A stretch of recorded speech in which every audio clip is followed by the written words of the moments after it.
जी अस्सलाम वालेकुम। कैसे हैं आप सब लोग? ठीक हैं भारत में? उम्मीद करता हूँ कि आप लोग को ठीक ठाक होंगे वहाँ पे।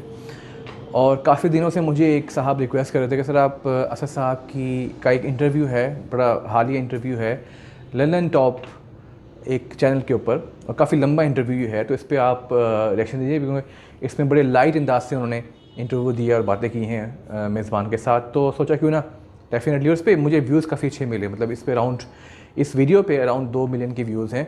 कोई 1-2 माह पुरानी वीडियो है ये।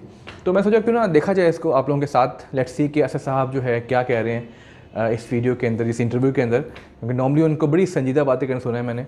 शायद वो अब यहाँ पे उन्हें कुछ लाइटर मूड भी देखने को मिलेगा। मैं एक्सपेक्ट कर रहा हूँ कि मैं कुछ नया देखूँगा, क्योंकि इस वीडियो पे एक तो बहुत लंबा इंटरव्यू है, इस पर व्यूज़ काफ़ी सारे हैं। असद साहब ने ज़रूर बता कुछ ना कुछ सोच समझ के ही यहाँ पे इंटरव्यू दिया होगा इस टीवी को, इस चैनल को। सो इसको स्टार्ट करते हैं। लेट्स सी कि असद साहब जो है क्या कह रहे हैं इस इंटरव्यू के अंदर। इस वीडियो को हम स्टार्ट करते हैं अब। क्या असदुद्दीन ओवैसी हिंदुओं के खिलाफ हैं? लोगों ने कहा कि आप बड़ा अजीब सा सवाल पूछ लिया। भाजपा से मिले हुए हैं।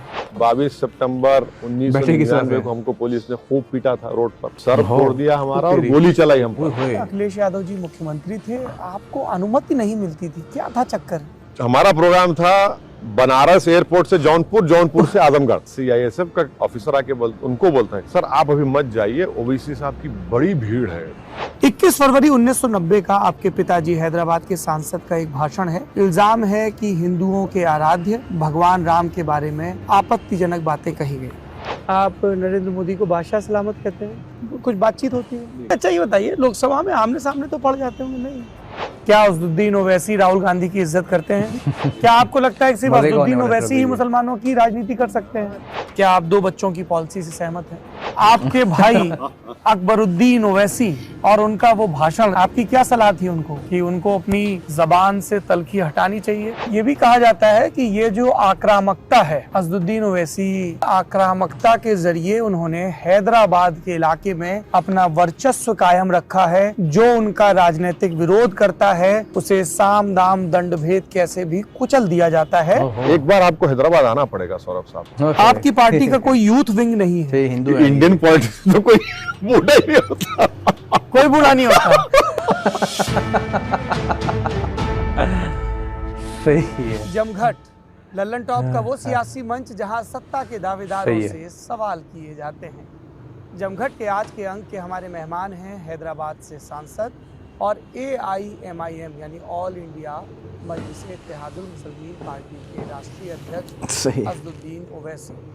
समर्थकों की और इश्तिहारों की भाषा में बात करें तो बैरिस्टर असदुद्दीन ओवैसी, बहुत बहुत स्वागत है आपका। बहुत बहुत शुक्रिया, आप मुझे दावत दी आपके इस मशहूर प्रोग्राम में आने के लिए। बहुत देखिए, दावत तो हम सब नेताओं को देते हैं और सबकी तसल्ली से बात सुनते हैं। कुछ को दावत तक पहुंचने के लिए ट्विटर पे एक उलाहना भी देना पड़ता है कि भाई जल्दी समय दीजिए, बहुत वक्त से बात चल रही है। मैंने तो उसी वक्त रिप्लाई भी किया कि बिल्कुल करेंगे प्रोग्राम एकदम, और प्रेशर बिल्ड हो गया कि देखो अब तो साहब सदर साहब ने, क्या आपके समर्थक आपको सदर बोलते हैं? मोहब्बत से बोलते हैं। शुरू करें फिर बातचीत। जी जी बिल्कुल। आप में और अमित शाह में बहुत मोहब्बत है, ऐसा आपके विपक्षी कहते हैं। हाँ, वो मोहब्बत हमारे जो विपक्षी कहते हैं उन्हीं के घर में मोहब्बत बढ़ी, उन्हीं के पास मीटिंग हुई थी हमारी उनकी। ऐसा कुछ नहीं है। वो एक RSS की विचारधारा के कट्टर मानने वाले लोग हैं और हम उसके ऑपोजिट काम करते हैं। तो अब ये हमारे ख़िलाफ़ ये बोला जाता है, इल्ज़ाम लगाया जाता है। तो खैर अब तो शुरू में लोग लगाते थे, तो अब तो खैर अब कोई इसको बिलीव भी नहीं करता, मगर बोलते हमारे जो अपोनेंट्स हैं उनका राइट है बोलना है। आप आखिरी दफ़ा देश के गृह मंत्री और भाजपा के नेता अमित शाह से कब मिले थे? मैं आज तक ऑफिशियली अनऑफिशियली कभी भी देश के होम मिनिस्टर से मेरी मुलाकात नहीं हुई और फ़ोन पर बात भी नहीं हुई? बिल्कुल नहीं। लोग कहते हैं कि असदुद्दीन ओवैसी का एक चेहरा वो है जो टीवी की डिबेट्स में नज़र आता है, एक चेहरा वो है जिसमें उनके तमाम पार्टी के अलग अलग सांसदों और मंत्रियों से बड़े दोस्ताना ताल्लुकात हैं। सत्य है? तमाम पार्टियों के सांसदों से? जी भाई, अगर आप मिलेंगे और वो बोलेंगे कैसे हैं आप, तो मैं मुंडी पर ढा लूँ? बोला अच्छा हूँ, खैरियत से हैं, ठीक है, बातचीत होती है। तो बातचीत क्यों नहीं होनी चाहिए? बातचीत बराबर होती है पार्लियामेंट में, हर एक से होती है। भाजपा के सांसदों से भी? बिल्कुल होती है पार्लियामेंट में। हम भाजपा क्या होता है, मुझे जिसको समझ नहीं बोलते आया हैं, कि वो भाजपा होती क्या है। होता है। हम उनको बोलते हैं, हमको बोलते हैं, हमारी स्पीच पे पूरे खड़े हो जाते हैं, मिलता है 6 मिनट का टाइम, फिर बाद में बोलते रहे नहीं भाई अब पार्टी का मामला है। मैंने नहीं, आप पुकारो, अपना जितना पुकारना है, आपका काम आप करिए, हमारा काम हम करते हैं। तो इसमें ऐसा मगर आइडियोलॉजी के ऊपर फ़र्क है और रहेगा हमेशा। ये सवाल मैं आपसे इसलिए पूछ रहा हूँ क्योंकि जो लोग हैं उन्हें कई दफ़ा ये लगता है कि वो नेताओं के नाम पर आपस में लड़ने लगते हैं, और मैं उनसे ये कहता हूँ कि भाई नेता हैं, वो सदन में ज़बान से लड़ रहे हैं, पर सदन के बाहर वो एक दूसरे से बात भी करते हैं, दुआ सलाम भी करते हैं। नहीं देखिए, एक ऐसा होता है ना कि आपकी आइडियोलॉजी को आप भूल कर आप एक लगाव में चले जाते, वो नहीं हो सकता। आइडियोलॉजी है मेरी और वो आइडियोलॉजी बीजेपी के ख़िलाफ़ है। मगर अगर कोई बीजेपी का एमपी मुझसे पूछेगा कैसे हैं आप, मैं अच्छा हूँ, बात ना करूँ क्या?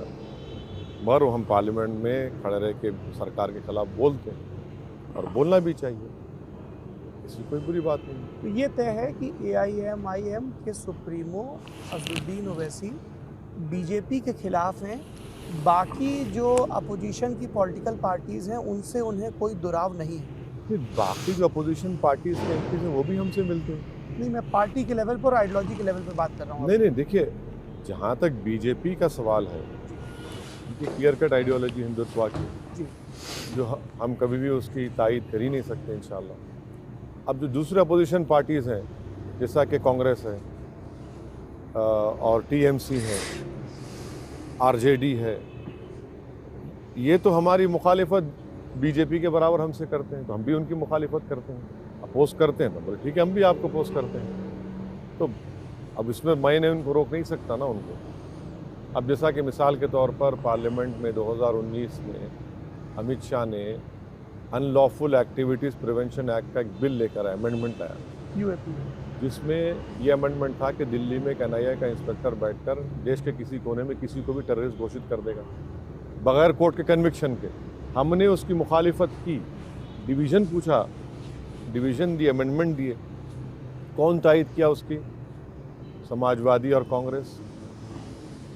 आज वही कानून के तहत देश के बड़े बड़े स्टेट्स में, चाहे महाराष्ट्र हो, UP हो, दिल्ली हो, नौजवान और जो गवर्नमेंट के ख़िलाफ़ हैं वो सब जेल में सड़ रहे हैं।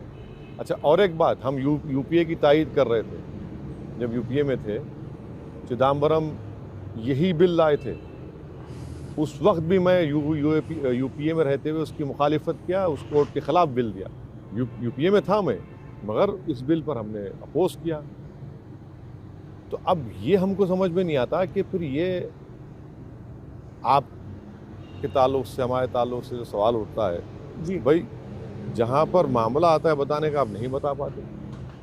आप खुद तायद किए ना। अच्छा, कांग्रेस और बीजेपी ने मिलकर एक दिल्ली हाई कोर्ट का जजमेंट आया था फॉरेन फंडिंग पॉलिटिकल पार्टीज़ का, उन्होंने क़ानून बना दिया, रेट्रोस्पेक्टिव उसको कर दिया, दोनों ने मिलकर तायद कर दी। दिल्ली हाई कोर्ट ने कहा था MHA को क्या इंक्वायरी करिए, आपने क़ानून बना के रेट्रोस्पेक्टिव कर दिया, कांग्रेस ने तायद कर दी उसकी।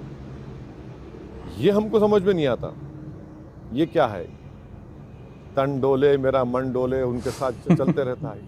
पर उनके साथ तो आप भी थे 2004 से। हाँ, यकीनन थे, 2004 में थे और 2012 में। कांग्रेस और आपके बीच मोहब्बत कहाँ दरक गई?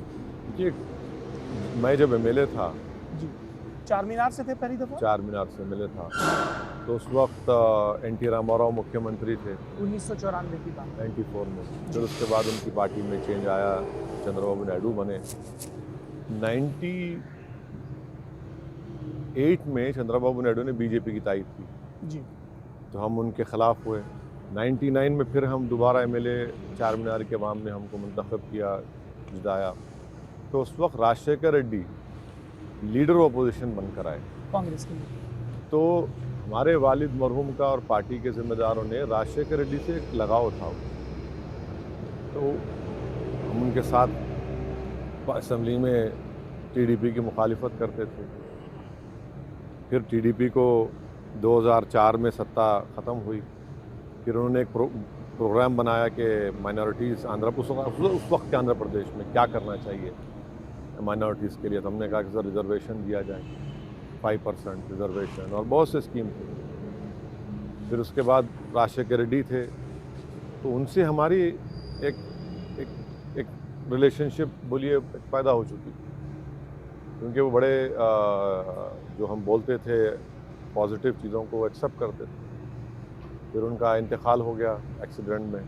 फिर एक नए मुख्यमंत्री बने रोशिया, फिर उसके बाद किरण कुमार बने। वो तो खैर बहुत ज़्यादा ही लॉ एंड ऑर्डर में फेल हो गए। इस बीच में तेलंगाना का एजिटेशन चला। तेलंगाना के एजिटेशन मजलिस लिख कर दी थी प्रणब मुखर्जी कमेटी को कि हम इसके ख़िलाफ़ हैं तेलंगाना के। खैर अब वो तेलंगाना बन गया। सही। जब तेलंगाना बन गया और 2000 क्यों खिलाफ थे आप तेलंगाना के? हमारे रीजंस थे। हम लोग तेलंगाना बनने के ख़िलाफ़ इसलिए थे कि हमारा मानना ये था कि छोटे स्टेट्स में बीजेपी को फ़ायदा होता है।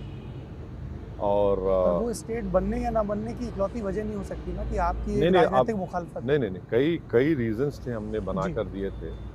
और प्रणब मुखर्जी कमेटी को जब मैं लेटर दिया था हमारा, तो मेरे को रात में 9 बजे फ़ोन करके उनके ऑफिस से फ़ोन करके वो मिलना चाह रहे, आ सकते अभी आप? प्रणब मुखर्जी। मैं मिलने गया। जी। बोले मैं पूरा लेटर पढ़ा हूँ तुम्हारा और वेरी वेल रिटन, इसमें अहम पॉइंट्स हैं और उनको कुछ जानना था वो फिर पूछे बताए करें। जब 2014 में टीआरएस को हम तो 2012 में कांग्रेस अलविदा कर दिए थे जी। और अपनी लड़ाई खुद लड़ रहे थे। कई मरतबा हमको जेल भी जाना पड़ा कांग्रेस की मेहरबानी से। तो खैर 2014 में टीआरएस की सरकार बनी। चंद्रशेखर राव से हमारी मुलाकात हुई, केसीआर जिनको लोग कहते हैं। जी। बड़ी अच्छी मुलाकात रही और बड़े पॉजिटिव नज़र आए तेलंगाना के डेवलपमेंट एजेंडा के बारे में। और हमको जो चीज़ों का खदशा था या अप्रीहेंशन था, उन्होंने बोले नहीं ऐसा नहीं है। तो फिर उनसे एक रिश्ता बना और उन्होंने बहुत से काम करवाए तेलंगाना में, तो अब यहाँ तक आए। अब आपका तेलंगाना से कोई जुड़ाव नहीं? नहीं, वो एक हिस्टोरिकल चीज़ है। स्टैंड हमारा तो वो था, इसलिए कह रहा हूँ, ऑन रिकॉर्ड मैं कह रहा हूँ कि हम तो उसके ख़िलाफ़ हमने लिख कर दिया था। वो बात सही है, हमने लिख कर दिया था। अब मगर एक बात सही है कि तेलंगाना में कहीं पर भी, भारत में किसी भी प्रदेश में जो माइनॉरिटीज़ के अपलिफ्टमेंट की स्कीमें हैं, उसमें एक ख़ास स्कीम है जिसमें हम और मुख्यमंत्री से हमारी बातचीत हुई थी। हमने कहा कि सर आप यहाँ पर माइनॉरिटीज़ के लिए स्कूल खोलिए। सर बहुत सी मुलाकात हुई, लंबी मुलाकातें हुई। वो अपना तजवीज़ हम अपनी सजेशन के बाद में एक रेजिडेंशियल स्कूल का कॉन्सेप्ट बनाया गया, जिसमें 6th क्लास से 12th क्लास तक मुस्लिम बच्चे और बच्चियाँ हमारे माइनॉरिटीज़ के फ्री में पढ़ती हैं, खाना का रहना। और मुझे अच्छी तरह याद है सौरभ साहब, जब पहली 2 साल तो लोगों को हमको बुलाना पड़ता है, भाई एडमिशन लो फ्री में। अब आज की तारीख में उसका एंट्रेंस होता है स्कूल में जाने के लिए, एडमिशन के लिए। तो 60,000 मुस्लिम बच्चे और बच्चियाँ उसमें फ्री में पढ़ रहे हैं। ये कहीं पर भी किसी भी स्टेट में इस तरह का काम नहीं हुआ। क्योंकि लोग इस बात को समझना ज़रूरी है कि अगर मुस्लिम माइनॉरिटी का पॉलिटिकल एम्पावरमेंट के साथ साथ एजुकेशन एम्पावरमेंट बहुत ज़रूरी है। और मुझे यकीन है कि जो बच्चे पढ़ रहे हैं पिछले 6-7 साल से, एक सोशल रेवोल्यूशन आएगा तेलंगाना में। और इतने एम्बिशियस, इतने टैलेंटेड बच्चे उससे पढ़ रहे हैं, तो ये काम अच्छा काम हुआ और बहुत से दूसरे काम भी हो रहे हैं। थोड़ा सा विषयांतर करते हैं, क्योंकि ये मेरा प्रिय विषय है, शिक्षा। और मुझे लगता है कि आदमी या औरत को अच्छे से आप पढ़ा दो, उसके अंदर साइंटिफिक टेम्परामेंट आ जाए, तो दुनिया के काफ़ी मसले सुलझ सकते हैं। आपने कहा कि तेलंगाना में ऐसा हुआ, लोग उसकी एक इंटरप्रिटेशन ये कर सकते हैं कि this is how AIMIM is positioning itself, कि आप हमें पावर दो, हम पॉलिटिकल बार्गेन करेंगे और इस तरह की चीज़ें करवा पाएंगे। पर एक सवाल ये पूछा जाता है कि सब कुछ तो सरकार भरोसे नहीं होता है।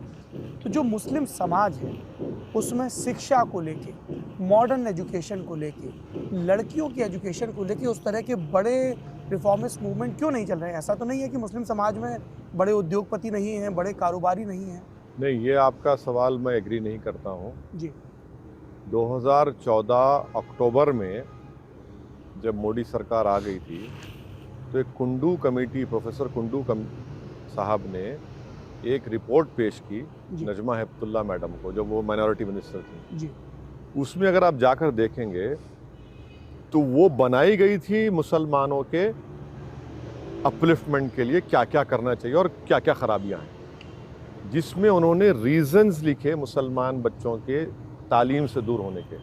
पहला रीज़न प्रोफेसर कुंडू कमेटी में लिखा कि फाइनेंशियल वेयर विथॉल, यानी पैसे नहीं इनके पास पढ़ाने के लिए। जी। उन्होंने लिखा कि बहुत जोश है, जज्बा है पढ़ाने का। हाँ, उसमें यह भी जिक्र था कि कई फैक्टर्स थे, 6-7, जिसमें एक फैक्टर था 5वां छठा कि हाँ थोड़ा पेरेंट्स को भी इंटरेस्ट कम है, कम्युनिटी के लेवल पे अवेयरनेस। मगर सबसे बड़ा रीज़न जो था, जो नहीं पढ़ने का, वो था कि इनके पास फाइनेंशियल वेयर विथॉल नहीं है। दूसरी बात, मैं पार्लियामेंट में 4थी मरतबा जीता हूँ, पार्लियामेंट का रिकॉर्ड उठाकर देख लीजिए आप।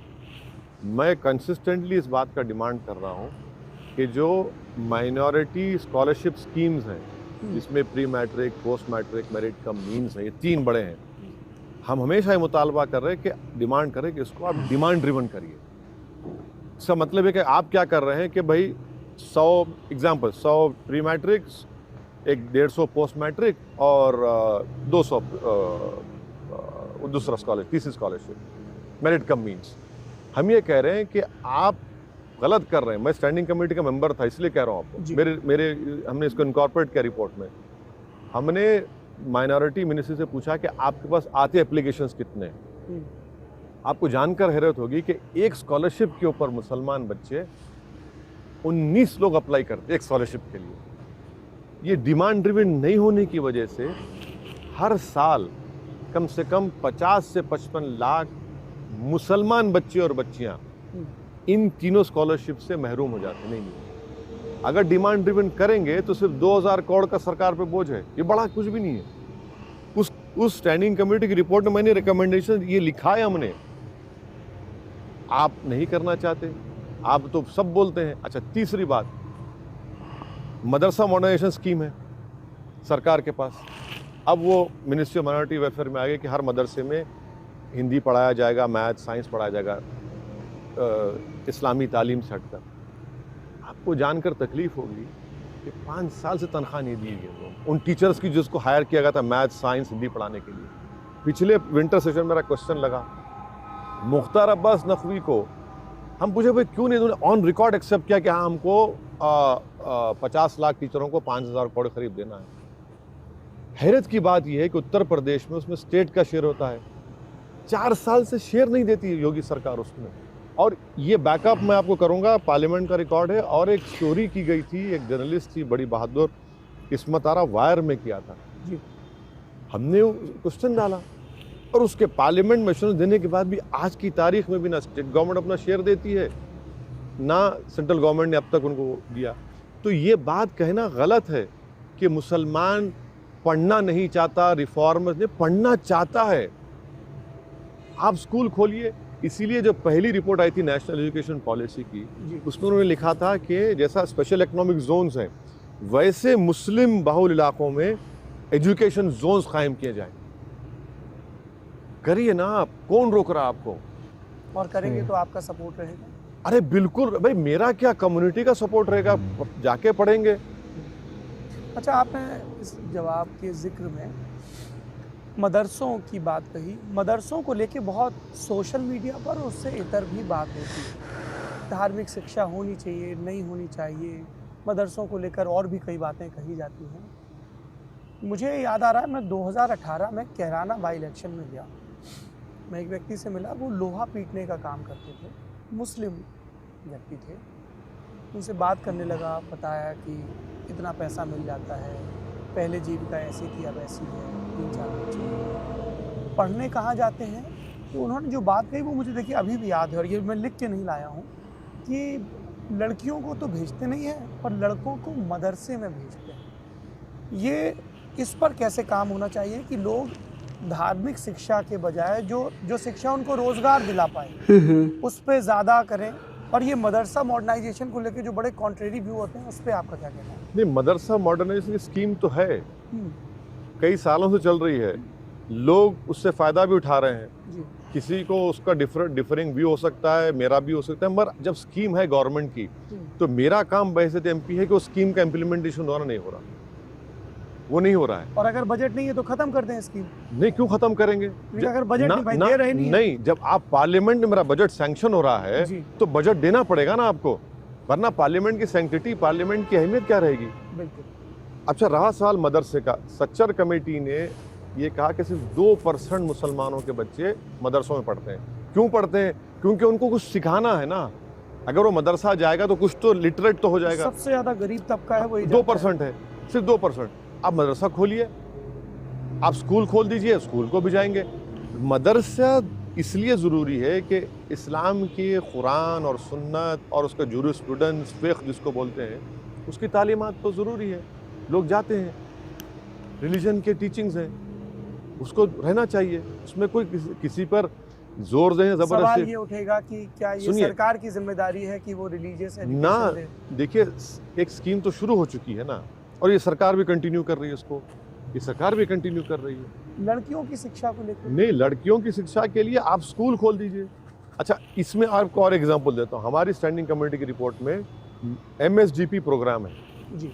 MSDP, अभी प्रधानमंत्री नाम बदल दिया। MSDP प्रोग्राम में हर स्टेट को आप पैसा देते हैं सेंट्रल गवर्नमेंट से कि यहाँ पर आप स्कूल खोलेंगे, गर्ल्स स्कूल खोलेंगे, गर्ल्स हॉस्टल खोलेंगे।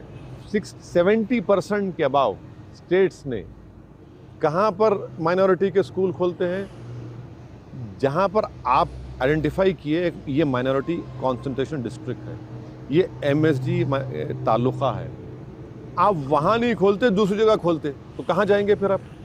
भाई कौन सी बस सर्विस है, कौन सा ट्रांसपोर्टेशन का प्रॉब्लम है? कई जगह पर मैं खुद फिजिकली जाकर एग्जामिन किया, और भाई यहाँ आपने मुझे यहाँ पर दिया, वहाँ नहीं सर, जगह वहाँ। अरे भाई जगह यहाँ पर भी तो थी आपकी। आप कह रहे हैं सेटलमेंट डेमोग्राफी के हिसाब से बिल्कुल ज़रूरी है। नहीं, जहाँ पर आपको माइनॉरिटी कॉन्सेंट्रेशन डिस्ट्रिक्ट आप आइडेंटिफाई कर लिया, वहाँ पर दीजिए।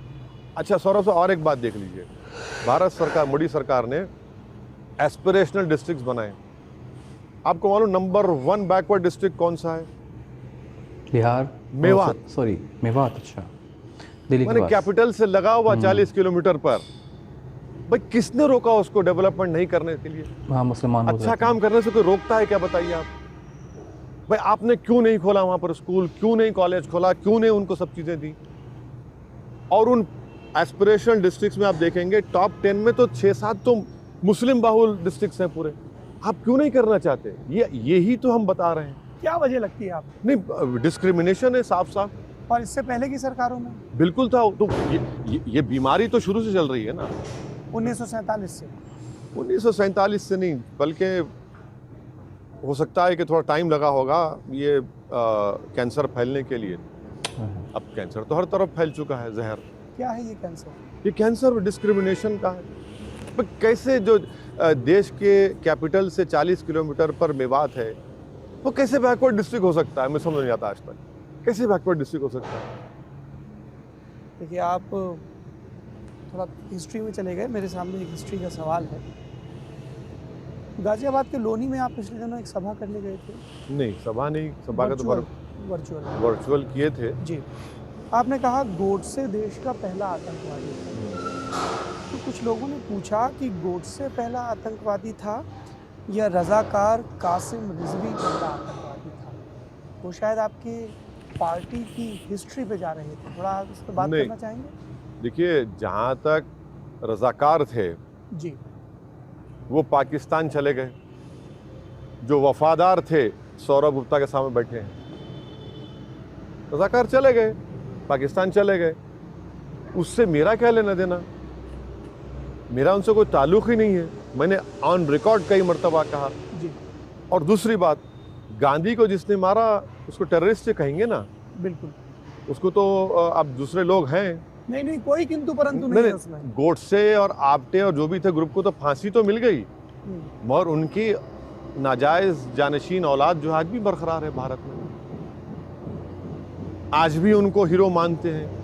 आप ये नाजायज शब्द इस्तेमाल कर रहे हैं, लोग कहेंगे असदुद्दीन ओवैसी वैसे तो बड़ा पार्लियामेंट्री लैंग्वेज की बात करते हैं। नहीं, अनपार्लियामेंट्री क्या है इसमें? जी, जायज तो कहना तो गलत हो जाएगा ना। इसीलिए तो आप देखते हैं कि जहाँ कहीं भी हमने तस्वीर देखे कि गांधी की फ़ोटो के साथ कोई बंदूक लगा के बता रहा है, हमने देखा कि गोडसे की कोई फूल माला चढ़ा रहा है, स्टैचू बना दिया उसका। ये है ना, ये बिल्कुल है ये। और ये तो और बढ़ गया इसमें। हमको गाली देना तो अब प्रयागराज में हुआ धर्म संसद, आप पूछ लीजिए, हर आदमी खड़े होकर हमको गाली, इसकी गर्दन काट दो, इसको पीट दो। तो हम बोले ठीक है, आप बोलते रहिए, हमको क्या करना है। क्या वजह है ये इतना ज़्यादा आपको लग रहा है अभी ज़्यादा बोला जाने लगा है या ये हमेशा से था? ये दोनों नहीं, कौमों के बीच आपको लग रहा है कि भेद बढ़ गया है? अब तो बहुत ज़्यादा हो गया ना 2014 से। एक तो इनको इंस्टीट्यूशनल सरकार की तरफ से इनको पूरी मदद दी जाती है, चुनाव हो रहा है, मॉडल कोड ऑफ कंडक्ट है, और ये सब बकवास अनाप शनाप बका जा रहा है।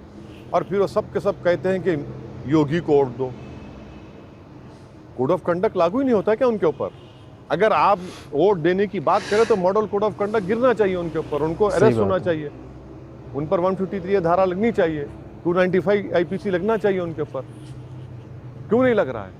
ये जब भड़काऊ भाषणों का जिक्र होता है तो आपके आलोचक, आपके परिवार के, आपके दादा, आपके पिताजी, आपके भाई 11 महीने कोई जेल में रहा, किसी ना, का कहीं मुकदमा हुआ? 11 महीने जेल में थे क्योंकि हमारे दादा ने भारत के संविधान के तहत इस पार्टी को कायम किया, इस पार्टी का कॉन्स्टिट्यूशन बनाया। और उस वक्त की जो कांग्रेस सरकार थी उनको ये हरगिज़ पसंद नहीं था कि दोबारा कोई मुस्लिम पार्टी वहाँ पर आए। जो तो फिर रिलीज क्यों किया था इनको, कासिम रिजवी को जेल से एक दिन के लिए? नहीं, कासिम रिजवी एक दिन की मोहलत नहीं, कासिम रिजवी को 6 या 7 साल वो जेल में थे जी। उनको गवर्नमेंट ऑफ इंडिया, उस वक्त की गवर्नमेंट ऑफ इंडिया ने एमनेस्टी दिया था और उसके बाद पाकिस्तान चले गए। एक मीटिंग करके हैदराबाद में सबसे पूछे, कोई तैयार नहीं था उसकी सजा प्रेसिडेंसी कबूल करने के लिए, तो उनको टाइम ख़त्म हो रहा था, तो वो हमारे दादा को नॉमिनेट किए।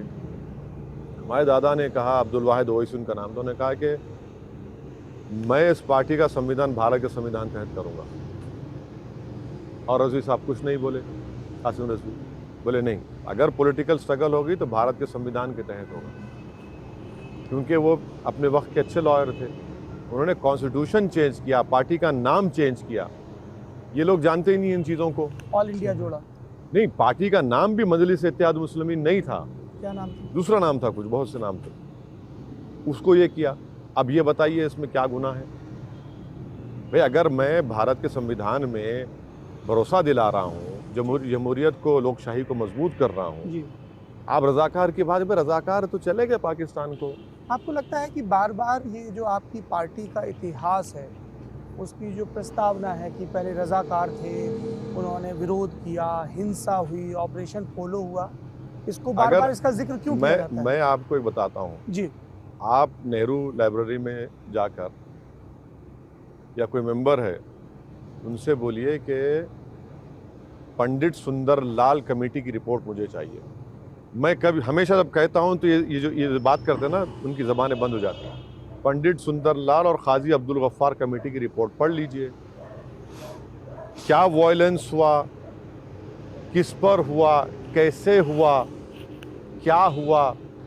पंडित सुंदरलाल, खाजी अब्दुल गफ्फार को भारत सरकार ने इनको भिजाया था हैदराबाद, उस वक्त का हैदराबाद जो स्टेट था, औरंगाबाद तक था हैदराबाद से। इधर अब जो मौजूदा कर्नाटका में बिदर, गुलबर्गा, हुमनाबाद, पूरा हैदराबाद स्टेट में। वो रिपोर्ट पढ़ लीजिए। इंदिरा गांधी जब प्राइम मिनिस्टर थी, एक मोहम्मद यूनुस थे एमपी, लोकसभा में डिमांड किया कि सुंदरलाल कमेटी की रिपोर्ट को पेश किया जाए। मैडम गांधी ने कहा कि नहीं, वो सेंसिटिव है, रिपोर्ट को टेबल नहीं कर सकते। ये कहाँ पर लिखा है? तो मैं कह रहा हूँ, एक किताब है उमर खालिदी मरहूम की, हैदराबाद आफ्टर द फॉल, वो पढ़ लो आप। अगर वो भी नहीं पढ़ना चाहते तो एजी नूरानी की द डिस्ट्रक्शन ऑफ हैदराबाद पढ़ लो, उसमें सब रिपोर्ट है। आओ फिर बात करो मुझसे। ये थम्स अप है। इनको व्हाट्सएप यूनिवर्सिटी को कह दिया तो ये समझते हैं कि उनकी तरह हमारे कान में फूल है। आप आइए, पढ़िए, उसके बाद हमसे पूछिए।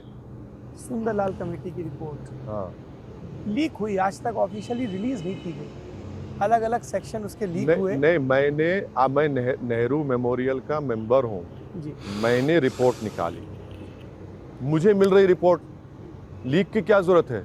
आप जाइए लिए नेहरू भारत सरकार ने ऑफिशियली रिलीज नहीं नहीं किया आज तक। नहीं, नेहरू मेमोरियल जब रिपोर्ट मिल रही है जी हमने ली। बस ठीक है, तो अब आपको क्या करना है? लीक की क्या जरूरत उसमें? जब आपको मिल गई है। क्या वजह है सरकार ने इसको कभी भी ऑफिशियली रिलीज? अभी तो सरकार को बोलना चाहिए। आप लोगों ने कभी, आपने, आपके वालिद ने, आपके दादा ने अरे सवाल पूछा? हमने हर बार कहा है उसको, जब कभी हम पर बोलते थे, हम बोले रिपोर्ट कहाँ है, लाओ रिपोर्ट, बताएंगे तुमको, बैठो बात करो, रिपोर्ट के ऊपर बात करिए। तो उस रिपोर्ट का कौन सा पहलू है जिसको आप हाईलाइट करना चाहते हैं? नहीं, हम हाईलाइट नहीं करना चाह रहे किसी पहलू को, हम ये बोल रहे कि जो आप इल्ज़ाम हम पर लगाते उसमें सच्चाई क्या है, देख लो आप। ठीक है जी, अच्छा था ये एक कुछ रज़ाकार की बात की कि रज़ाकार पाकिस्तान चले गए और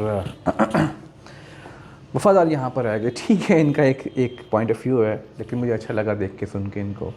और जब भी कोई ख़िलाफ़ करते हैं बात पाकिस्तान के, तो मुझे ज़रा बुरा महसूस नहीं, बल्कि मेरी इनसे मोहब्बत बढ़ जाती है, पता नहीं क्यों।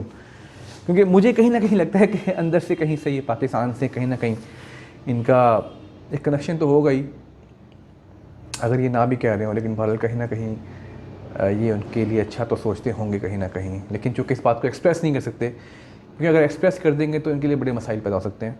और शायद वाकई में ये मोहब्बत ना करते हो पाकिस्तान से, कहीं भी अंदर छोटी सी मोहब्बत, अगर ये नहीं करते तो कोई गिला नहीं है, लेकिन अगर करते हैं तो बहुत खुशी है मुझे इस बात की। लेकिन एक अच्छा इंटरव्यू था, कुछ सियासी बातें ज़्यादा हो रही हैं मेरे ख्याल में, कुछ इसमें